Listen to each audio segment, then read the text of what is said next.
निकले, उन्होंने जीवन के साथ नारी को भी अलग ढकेल दिया। उनको जीवन का कोई आनंद भी नहीं चाहिए था और नारी को भी उन्होंने क्या कर दिया, ढकेल दिया, क्योंकि नारी उनके किसी काम की चीज नहीं थी। तभी तो उसने नारी को ठुकर मार दिया। प्राचीन विश्व में जब वैयक्तिक मुक्ति की खोज मनुष्य जीवन की सबसे बड़ी साधना मानी जाने लगी, तब झुंड के झुंड विवाहित लोग संन्यास लेने लगे। जब ये चर्चाएं चलने लगी कि मनुष्य को मुक्ति कैसे मिलेगी, जब इस विषय पर बातें हो रही थी, साधना मानी जाना लगी थी, मतलब जीवन की मुक्ति की खोज मनुष्य जीवन की साधना मानी जाती थी, उस स्थिति में, उस सिचुएशन में झुंड की झुंड नारियों को त्याग दिया गया। क्यों? क्योंकि झुंड के झुंड विवाहित लोग संन्यास लेने लगे और उनकी अभागिनी पत्नियों के सिर पर जीवित वैधव्य का पहाड़ टूटने लगा। जीते जी उनको विधवा बनना पड़ गया, पति के जीते जी विधवा बनना पड़ गया, क्योंकि पति ने नारी को अपने जीवन से दूर ढकेल दिया और बोला कि हम संन्यास लेने जा रहे हैं, तुम मेरे जिंदगी से निकल जाओ, तुम्हारा हमारा किसी तरीके का संबंध नहीं है। वो 7 वचन, अग्नि के फेरे, सब कुछ खत्म, कोई प्रमाण नहीं, हम तुम्हें स्वीकार अब नहीं करते हैं, तुम हमारे जिंदगी से चली जाओ, मैं अकेला संन्यास ले रहा हूं, क्योंकि मुझे मानव मुक्ति की खोज में जाना है और मुझे मुक्ति प्राप्त करनी है, खोज तो दूर, मुक्ति प्राप्त करनी है। सोच लिए उस परिस्थिति में उन असंख्य महिलाओं के मांग के सिंदूर धोना पड़ा होगा। उसका पति जीवित है, देखिए जीवित वैधव्य का कितना बड़ा पहाड़ टूटा होगा। जरा उन आंसुओं की कल्पना कीजिए जो उन अभागिनियों की आंखों से बहते होंगे, जो उन अभागन स्त्रियों के आंख से आंसू निकले होंगे, उसके बारे में जरा कल्पना करिए आप, जिनके पति परमार्थ लाभ के लिए उनका त्याग कर देता था।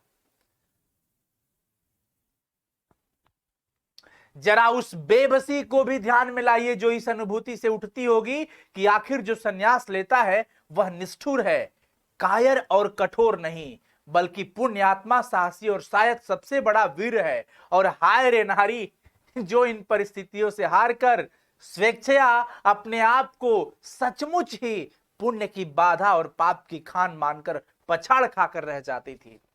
यानी कि संन्यास तब कोई व्यक्ति ले सकता है, मुक्ति तब कोई व्यक्ति पा सकता है जब वो नारी के साथ न रहे। हाय रे नारी, तुम कैसी हो? तुम पुण्य की बाधा हो, सचमुच तुम पुण्य की बाधा हो। तभी तुम सबको असंख्य पुरुषों ने विवाहित होकर भी जीवित वैधव्य का पहाड़ आप लोगों पर उतारा, तोड़ा। इसका मतलब आप उस पुण्य की भागीदारी नहीं, सहभागिनी नहीं, आप वो अभागिन है जो पुण्य की बाधा मानी जाती है। सोचिए, क्या ये सही है? जबकि ऐसा कुछ भी नहीं होता। आज आप देखिए, घर में सत्यनारायण भगवान की कथा भी होती है तो पति पत्नी साथ में बैठते हैं। कोई ऐसा संस्कार जहां पर अकेला मर्द या पुरुष या कोई अकेली पत्नी या मतलब स्त्री कर ले ना। कोई भी अनुष्ठान हो, कोई भी संस्कार हो हमारे यहां, वो दोनों एक साथ करते हैं, सिवाय मरण संस्कार के।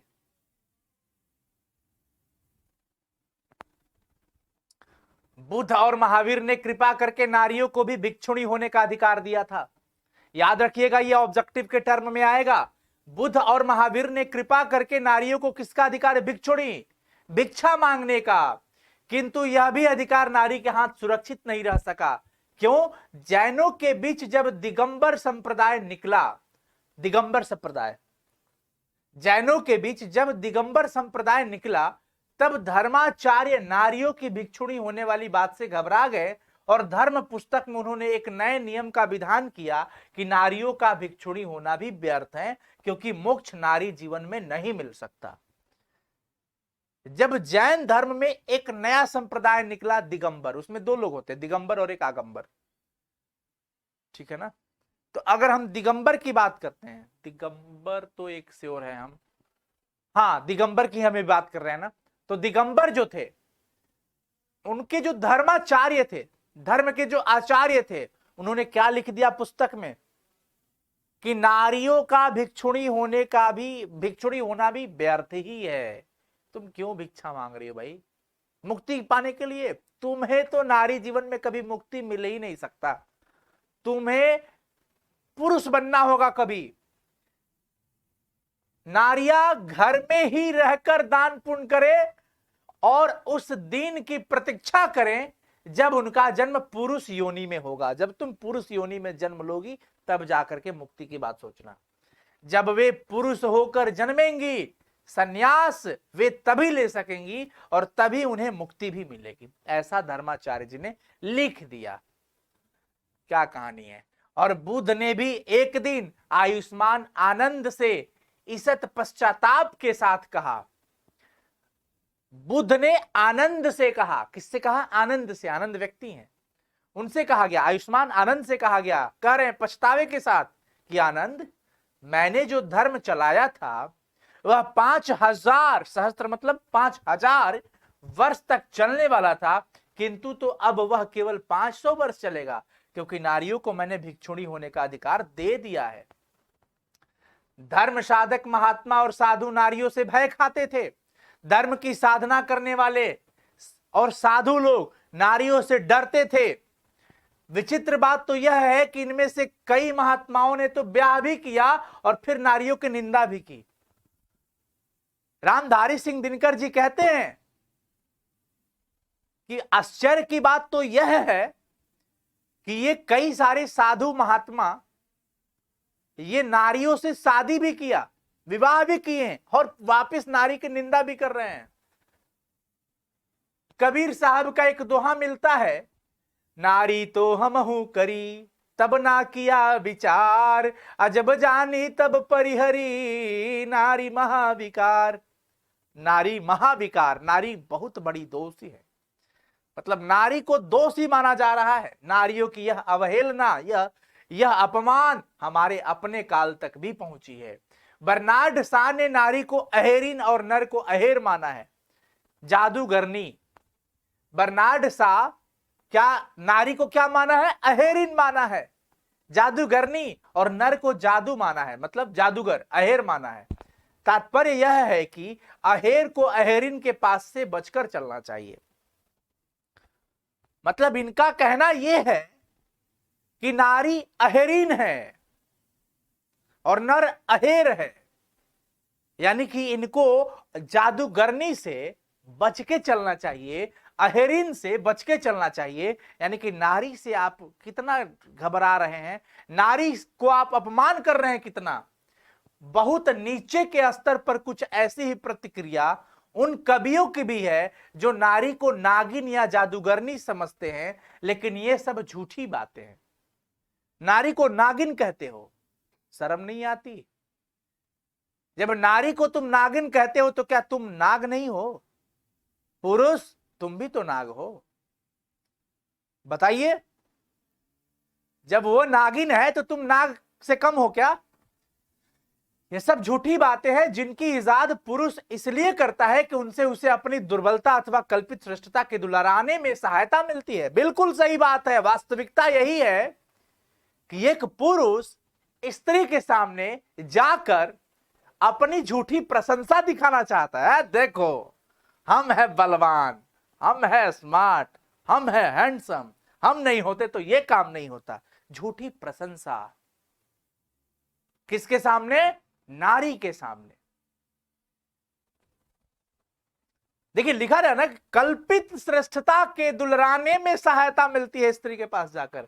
असल में विकार अगर नारी में भी है तो नर में भी है, तथा नाग और जादूगर के गुण भी नारी में कम पुरुष में अधिक होते हैं। एवं आखिर तो मुख्यतः पुरुष का ही स्वभाव है। बिल्कुल आ गया ना नाग वाली बात, नाग और जादूगर का बात आ गया ना जी। जब नारी को आप नागिन और जादूगरनी कहते हैं तो नर तो इससे भी ज्यादा है, डसने वाला। हाँ? कई सारी नारियां तो दिल की साफ होती है, पर नर तो ये मेजॉरिटी के हिसाब से बात किया जा रहा है। आप एक व्यक्ति को अपवाद नहीं ले सकते हैं। इन सबसे अलग रविंद्रनाथ जी को देखिए, प्रसाद जी को देखिए, प्रेमचंद जी को देखिए, इन जैसे कवियों और रोमांटिक चिंतकों में नारी का जो रूप प्रकट हुआ वह भी उसका अर्धनारीश्वर रूप नहीं है।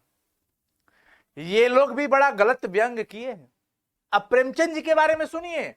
प्रेमचंद जी ने कहा है कि पुरुष जब नारी के गुण लेता है तब वह देवता बन जाता है। आहा, वैसे याद रखिएगा, ऑब्जेक्टिव क्वेश्चन में आएगा। पुरुष जब नारी का गुण लेता है तो पुरुष, मैं अगर पुरुष हूं, अगर क्या मैं पुरुष हूं और नारी का गुण मैं सीखता हूं तो मैं देवता बन जाऊंगा। आय हाय हाय हाय। लेकिन नारी अगर पुरुष का गुण ले ले तो वो राक्षसी बन जाती है, ऐसा लिखते हैं ये। कहते हैं प्रेमचंद जी कि पुरुष जब नारी के गुण लेता है तब वह देवता बन जाता है, किंतु नारी जब नर के गुण सीखती है तब वह राक्षसी हो जाती है। ये कितना अपमानित बात लिखा जा रहा है नारियों को लेकर। लेकिन मैं एक यहां पे आपको बात बताता हूं, सुनिए। इस पंक्ति से अपमान वैसे तो नारी का किया गया है, लेकिन पुरुष का ही अपमान है। कैसे, आइए मैं आपको बताता हूं। पुरुष जब नारी का गुण लिया, पुरुष पहले देवता नहीं है, क्वालिटी है नारी के गुण में। हाँ, नारी के गुण आते ही आप देवता बन गए। लेकिन हाय रे दुर्भाग्यवान पुरुष, तुम कैसे हो कि जब कोई नारी तुम्हारी गुण लेती है तो वो राक्षसी बन जाती है। ये देखिए निगेटिव बातें, समझ में आया। यहां पर प्रेमचंद जी ने जो पंक्ति दिया, ये नारी का अपमान किया, लेकिन अपमान तो उल्टा हो गया। तो ये याद रखिएगा आप सभी को कि पुरुष जब नारी का गुण लेता है तब वह देवता बन जाता है, लेकिन जब नारी जब नर के गुण सीखती है तो वो राक्षसी हो जाती है। यह किसने कहा? प्रेमचंद जी ने कहा। रविंद्रनाथ जी के, प्रसाद जी के, इसी तरह प्रसाद जी, जयशंकर प्रसाद नाम था उनका, और आप पढ़ेंगे ईड़ा के विषय में यदि यह कहा जाए कि ईड़ा वह नारी है जिसने पुरुषों के गुण सीखे हैं, तो निष्कर्ष यही निकलेगा कि प्रसाद जी भी नारी को पुरुषों के क्षेत्र से अलग रखना चाहते थे। और रविंद्रनाथ का मत तो और भी स्पष्ट है। वे कहते हैं, नारी यदि नारी है सुधु सुधु धरणीर शोभा सुधु वाली सुधु भालो वासा सुधु सुमधुर छले सतरूप भंगी माय पलके पलके फुटाय चढ़ाए बंके बेंदे हेंसे केंदे सेवाए सुहागे छेपे छेपे थाके सदा तबे तार सार्थक जन्म की होई वे कर्म कीर्ति वीर्य बल शिक्षा दीक्षा तार। नारी की सार्थकता उसकी भंगिमा के मोहक और आकर्षक होने में है। देखिए अब क्या कहा जा रहा है, नारी की सार्थकता उसकी भंगिमा के मोहक होने और सिर्फ आकर्षक होने में है। केवल पृथ्वी की शोभा, केवल आलोक, केवल प्रेम की प्रतिमा बनने में है। मतलब आप आनंद की वस्तु बन जाइए, शोभा बन जाइए, सुंदर बन जाइए, प्रेम की मूर्ति बन जाइए। कर्म कीर्ति वीर्य बल और शिक्षा दीक्षा लेकर वह क्या करेंगे? कितना अपमान। नारी को कह रहे हैं कि कर्म कीर्ति लेकर क्या करोगी, शिक्षा दीक्षा लेकर क्या करोगी। गलत बात है रविंद्रनाथ जी के ये विचार, ये बहुत गलत है। मेरा अनुमान है, मेरा मतलब दिनकर जी का अनुमान है कि ऐसी प्रशस्तियों को ललनाएं अभी भी बुरा नहीं मानती, अभी भी इन्हें बुरा नहीं माना जा रहा है। देखिए सदियों की आदत और अभ्यास से उनका अंतर्मन भी यही कहता है कि नारी जीवन की सार्थकता पुरुष को रिझा कर रखने में है। क्या सिर्फ पुरुष को रिझा कर रखने वाली है नारी? नारी सिर्फ आनंद की स्रोत है क्या? यह सुनना उन्हें बहुत अच्छा लगता है कि नारी सपना है, नारी सुगंध है, नारी पुरुष की बाह पर झूलती हुई जूही की माला है, नारी नर के वक्ष स्थल पर मंदार की हार है। किंतु यही वह पराग है जिसे अधिक से अधिक उड़ेल कर हम नवयुग के पुरुष नारियों के भीतर उठने वाले स्वतंत्र के इस फुल्लिंगों को मंद रखना चाहते हैं। हम नारियों के विचारों को हमेशा दमन करते आए हैं, शुरू से, प्रारंभ से। हम उनके अधिकार क्षेत्र को भी अपने मर्जी के हिसाब से हैंडल करते हैं। समझ आ रहा है बच्चों आप लोगों को? यतियों का भी सप्तकाल समाप्त हो गया। गया वो समय, गया वो समय, गुजर चुका वो पल जब नारियों को कर्म क्षेत्र से अलग रखा जाता था। नर और नारी के विचारों में बड़े दीवार खींच दिए जाते थे। गया वो पल, अभिशप्त काल समाप्त हो गया। अब नारी विकारों की खान और पुरुषों की बाधा नहीं मानी जाती है। अब नारी दोष और पुरुषों की बाधा नहीं मानी जाती है। वह प्रेरणा का उद्गम, शक्ति का स्रोत और पुरुषों की क्रांति की महौषधि हो उठी है। नारी नारी शक्ति के स्रोत है, महाशक्ति की स्रोत है, पुरुषों की क्रांति की महौषधि। जब पुरुष परेशान होता है, अंतर्मन से थक जाता है, तब नारी उसे हिम्मत देती है, नारी उसे शांत करती है, उसके अंतर्मन की व्यथा को दूर करती है। नारी उसके हर समस्या का साधना बनती है और हर समस्या का समाधान भी बनती है। फिर भी नारी अपनी सही जगह पर नहीं पहुंची है। नारी अभी भी, आज भी सही जगह पर नहीं पहुंची है, पर प्रयास जारी है, क्योंकि वह खुद को पहचान नहीं पाई है। कमाने को मैं अकेला काफी हूं। अब सुनिए, पुरुष नारी से अब यह कहने लगा है, अब की बात है, पुरुष नारी से अब यह कहने लगा है कि तुम्हें घर से बाहर निकलने की क्या जरूरत है? कमाने को तो मैं अकेला काफी हूं, तुम घर बैठे खर्च किया करो, किंतु इतना ही यथेष्ट नहीं। ये बात आता है कि नहीं आता है? आता है ना। अरे हम जा रहे कमाने, तुम घर का टेंशन लो, बाहर का टेंशन मत लो। बाहर मैं हूं ना, मैं कमा के पैसा कहां से लाऊंगा, ये मेरी चिंता है। तुम्हारा चिंता है घर बार कैसे चलेगा, बच्चे कैसे पोसे जाएंगे, तुम ये देखो। यानी कि तुम चार दीवारी के अंदर रहो और मैं खुले आसमान के नीचे रहूंगा। नारियों को सोचना चाहिए कि पुरुष ऐसा कहता क्यों है। सोचो, वो तुम्हें क्यों नहीं बाहर जाने देता? स्पष्ट ही इसीलिए कि नारी को वह अपनी क्रीड़ा की वस्तु मानता है, नारी को वह खेलने का वस्तु मानता है। जब मन करे उसके साथ खेल सकता है, आनंद ले सकता है, समय बिता सकता है, आराम के समय अपने मनोविनोद का साधन समझता है। इसलिए वह नहीं चाहता कि आनंद की इतनी अच्छी मूर्ति जब बाहर निकल जाएगी तो दाग लग जाएगा, धूल धूसरित हो जाएगी, थोड़ी सी धूल पड़ जाएगी तो हमारी सुंदर पत्नी का क्या होगा, हमारे आनंद का क्या होगा, इस धुएं का धब्बा लग जाएगा। जबकि ये गलत है, ये बिल्कुल गलत विचार है, ऐसा नहीं होना चाहिए अगर है तो। लेकिन मैं समझता हूं ये सब अब ऐसा नहीं रहा। अब घर की लड़कियां भी पढ़ाई कर रही हैं, दूर जा रही है पढ़ने के लिए, कोचिंग, स्कूल, कॉलेज सब जगह जा रही है। इवन घर से वो बाहर शहरों में हॉस्टल में रह रही है, अच्छी प्रिपरेशन करके जॉब कर रही है। बैंकिंग का सेक्टर हो, एडटेक का सेक्टर हो, कई सारी कंपनी हो, स्टार्टअप्स हो, लिमिटेड कंपनियां हो, कॉल सेंटर्स हो, हर जगह पे लड़कियां मिल रही है, वो अब काम कर रही है। लड़कियां खुद को पावरफुल समझ गई है।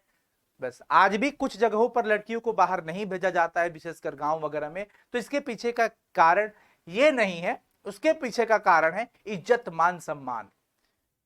क्योंकि थोड़ा सा समय काल ऐसा हो गया है कि एक लड़की को दूर तक, देर समय तक छोड़ना परिवार, माता पिता सुरक्षित नहीं समझ पा रहे हैं।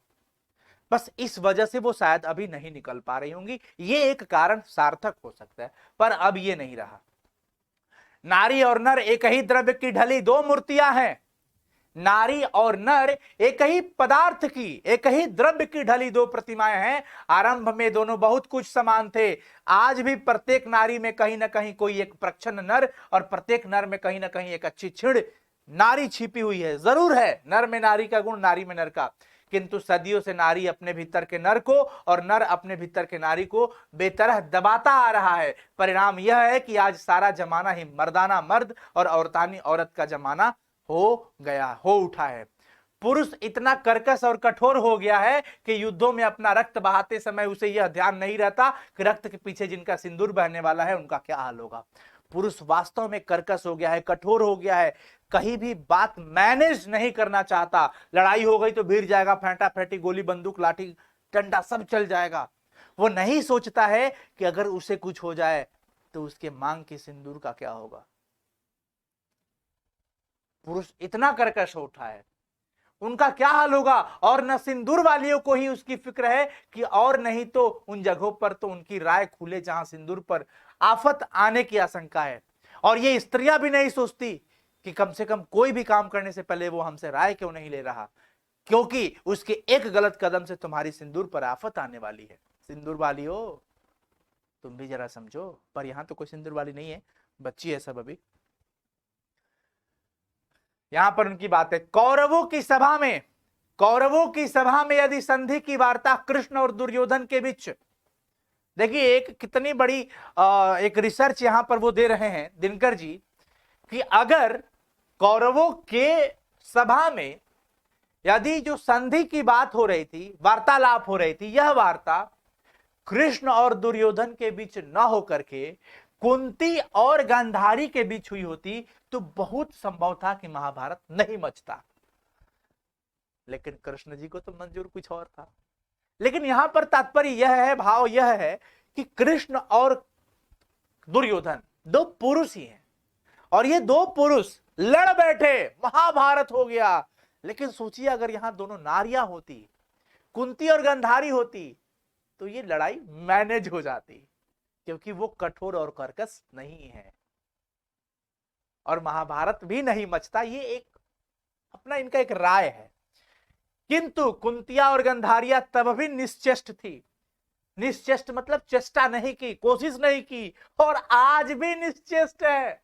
महाभारत के समय पे वो स्त्रियां कोशिश नहीं की और आज की स्त्रियां भी कोशिश नहीं कर रही है, बल्कि द्वापर से कली काल तक, द्वापर युग से लेकर कली काल तक, कलियुग तक पहुंचते पहुंचते वे अपने भीतर की नरता का और भी अधिक दलन कर चुकी है। जहां कहीं फूलों का प्रदर्शन और रेशमी वस्त्रों की हाट है, नारियां अपने मन से वही जमा होती है। जहां रेशमी वस्त्रों की हाट है, बाजार है, नारियां अपने मन से वही जमा होती है। जिन कांडों से फूलों के बाग उजड़ते और रेशमी वस्त्रों के बाजार जलकर खाक हो जाते हैं, उनके संचालन और नियंत्रण का सारा भार उन्होंने पुरुषों पर डाल रखा है। आधी दुनिया उछलने कूदने, आग लगाने और उसे बुझाने में लगी हुई है, और आधी दुनिया फूलों की सैर में है।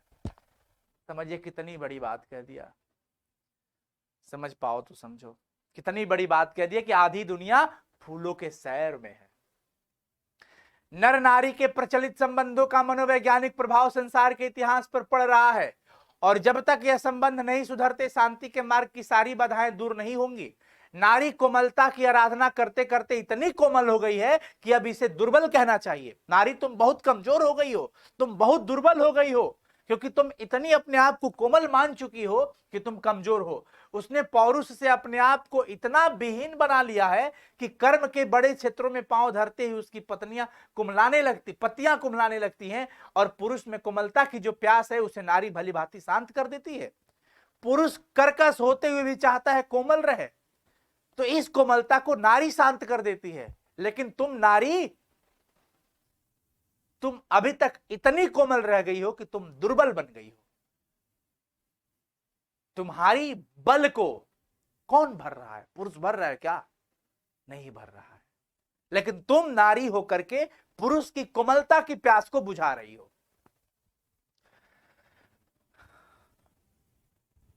फिर पुरुष अपने भीतर कोमलता का विकास क्यों करे? क्योंकि नारी तो ऐसे ही बुझा देती है उसकी कोमलता की प्यास को।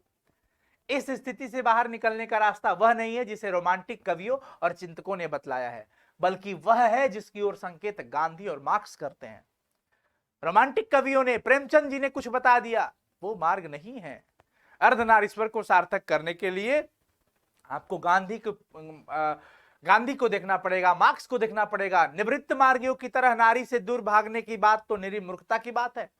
नारी से दूर मत भागो, ये मत भूलो कि हमको तुमको जन्म दिया है किसने? एक नारी ने ही जन्म दिया है। अगर हमको और आपको किसी ने दुनिया दिखाया तो वो हमारी मां है, मां नारी ही है। कैसे उनका अनादर कर सकते हो? कैसे उनका अपमान कर सकते हो? क्या जननी का अपमान होना चाहिए? हाँ?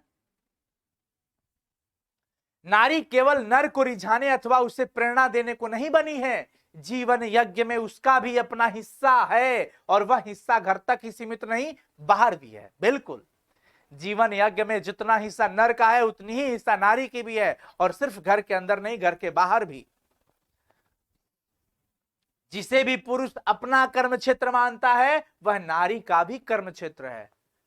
जिसको भी पुरुष अपना कर्म क्षेत्र मानता है वह कर्म क्षेत्र नारी का भी है। नर और नारी दोनों के जीवन उद्देश्य एक ही है। यह अन्याय है कि पुरुष तो अपने उद्देश्य की सिद्धि के लिए मनमाने विस्तार का क्षेत्र अधिकृत कर ले और नारियों के लिए घर का छोटा कोना छोड़ दे। यह सरासर अन्याय है कि पुरुष अपने लिए बड़ा सा अधिकार क्षेत्र चुनता है, खुला आसमान चुन लेता है, बाहर चुन लेता है, लेकिन एक स्त्री को, अपनी पत्नी को घर की चारदीवारी के अंदर बंद कर देता है। जीवन की प्रत्येक बड़ी घटना आज केवल पुरुष प्रवृत्ति से नियंत्रित और संचालित होती है। इसीलिए उसमें कर्कशता अधिक, कोमलता कम दिखाई देती है, क्योंकि वो जानता है कि जो भी होगा घर में मेरे फैसले से होगा, मैं पुरुष हूं, मैं जो कहूंगा वही होगा। किसी की है औकात तो तब बातों को काट के दिखाए, पुरुष ये समझ रहा है, इसीलिए वो कर्कश हो उठा है, उसके अंदर कोमलता नहीं रही। यदि इस नियंत्रण और संचालन में नारियों का भी हाथ हो तो मानवीय संबंधों में कोमलता की वृद्धि निश्चित रूप से होगी। नहीं, केवल आप कैसे फैसला ले सकते हैं, हमारा भी राय लेना जरूरी है। अगर नर नारी से राय लेना शुरू कर दे तो सोचिए, कर्कशता कम, कोमलता अधिक हो जाएगी। रिश्तों में कितना शानदार एक रिश्ता आ जाएगा। यही नहीं, प्रत्युत प्रत्येक नर को एक हद तक नारी और प्रत्येक नारी को एक हद तक नर बनना भी आवश्यक है। बिल्कुल, नर के अंदर नारी और नारी को नर समय के हिसाब से बनना चाहिए, परंतु तुम अपने माइंड सेट को तो बदल लो कि हाँ, जरूरत पड़ी तो मैं शक्तिशाली बलशाली बन सकती हूं, जरूरत पड़ा तो मैं कोमलता का प्रतीक बन सकता हूं, ऐसा भावना लाना पड़ेगा। गांधी जी ने अपने जीवन के अंतिम दिनों में नारीत्व की भी साधना की थी। उनकी पोती ने उन पर जो पुस्तक लिखी है उसका नाम ही है बापू मेरी मां। बापू मेरी मां। दया, माया, सहिष्णुता और भीरुता ये स्त्रियोचित गुण कहे जाते हैं, किंतु क्या इन्हें अंगीकार करने से पुरुष के पौरुष में कोई दोष आने वाला है? अगर पुरुष के अंदर देखिए दया हो गया, माया हो गया, कोमलता हो गया, ये सब नारी का गुण है।